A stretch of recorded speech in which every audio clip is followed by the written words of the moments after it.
ಇಲ್ಲ, ಬ್ರೈನ್ ಟ್ಯೂಮರ್ಗೂ ಸ್ಟ್ರೋಕ್ಗೂ ಸಂಬಂಧ ಇಲ್ಲ. ಸ್ಟ್ರೋಕ್ ಆಗಿರೋರಿಗೂ ಬ್ರೈನ್ ಟ್ಯೂಮರ್ಗೂ ಕೆಲವೊಂದು ಸಲ ನಾವು ಸ್ಟ್ರೋಕ್ ಸ್ಕ್ಯಾನ್ ಮಾಡಿದಾಗ ಕೆಲವ್ರಿಗೆ ಆಲ್ರೆಡಿ ಬ್ರೈನ್ ಟ್ಯೂಮರ್ ಇದೆ ಅಂತ ಗೊತ್ತಾಗ್ಬೋದು.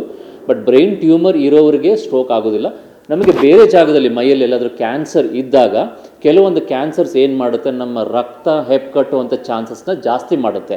ಅಂದರೆ ರಕ್ತನ ತುಂಬ ಗಟ್ಟಿ ಮಾಡುತ್ತೆ. ಆ ಒಂದು ಪ್ರಾಬ್ಲಮ್ ಇರಬೇಕಾದ್ರೆ ನಮಗೆ ಬೇರೆ ಕ್ಯಾನ್ಸರ್ಸಲ್ಲಿ ಬ್ರೈನಲ್ಲಿ ಸ್ಟ್ರೋಕ್ ಆಗುವಂಥ ಸಾಧ್ಯತೆಗಳು ಇರುತ್ತೆ. ನೋಡಿ, ಸ್ಟ್ರೋಕ್ ಆಗಿರೋರಿಗೆ ಕಾಯಿಲೆ ಹೊಸದಾಗೇನು ಬರೋದಿಲ್ಲ. ಬಟ್ ಸ್ಟ್ರೋಕಲ್ಲಿ ಆಗಿರುವಂಥ ನಷ್ಟದಿಂದ ನಮಗೆ ತುಂಬ ನುಕ್ಸಾನಾಗುತ್ತೆ. ನುಕ್ಸಾನ ಈಗ ನನಗೆ ಮಾತಾಡ್ಲಿಕ್ಕೆ ಬರಲಿಲ್ಲ ಅಂತ ಹೇಳಿದರೆ ನನ್ನ ಕೆಲಸ ಅಥವಾ ಜಾಬ್ ಅಂತ ಏನು ಹೇಳ್ತೀವಲ್ಲ, ಕೆಲವೊಬ್ಬರು ನನಗೆ ಕೆಲಸ ಕೊಡದೆ ಹೋಗ್ಬೋದು, ಜಾಬ್ ಕೊಡದೆ ಹೋಗ್ಬೋದು, ಇಲ್ಲ ಕೆಲಸದಿಂದನೂ ಕಿತ್ತು ಹಾಕ್ಬೋದು.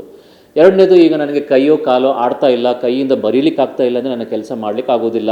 ನಾನು ಒಂದು ಜಾಗದಿಂದ ಇನ್ನೊಂದು ಜಾಗಕ್ಕೆ ಹೋಗಲಿಕ್ಕೆ ಕಷ್ಟ ಆಗ್ಬೋದು. ಬಸ್ ಹತ್ತಿ ಇಳಿಯೋದಕ್ಕೋ, ಕ್ಯಾಬ್ ಹತ್ತಿ ಇಳಿಯೋದಕ್ಕೋ, ಆಟೋ ಹತ್ತಿ ಇಳಿಯೋದಕ್ಕೋ ಕಷ್ಟ ಆಗ್ಬೋದು. ಸೊ ನನಗೆ ಫಿಸಿಕಲ್ ಡಿಸಬಿಲಿಟಿ ಅನ್ನೋದು ಸ್ಟಾರ್ಟ್ ಆಗುತ್ತೆ.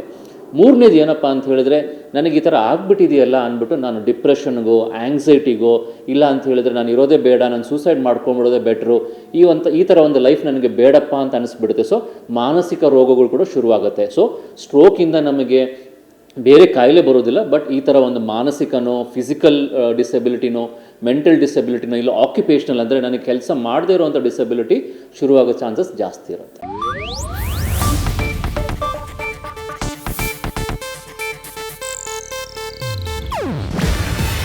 ಇದು ಏಷ್ಯಾನೆಟ್ ನ್ಯೂಸ್ ನೆಟ್ವರ್ಕ್ ಪ್ರಸ್ತುತಿ. ನೀವು ನೋಡ್ತಿದ್ದೀರಾ ಏಷ್ಯಾನೆಟ್ ಸುವರ್ಣ ನ್ಯೂಸ್.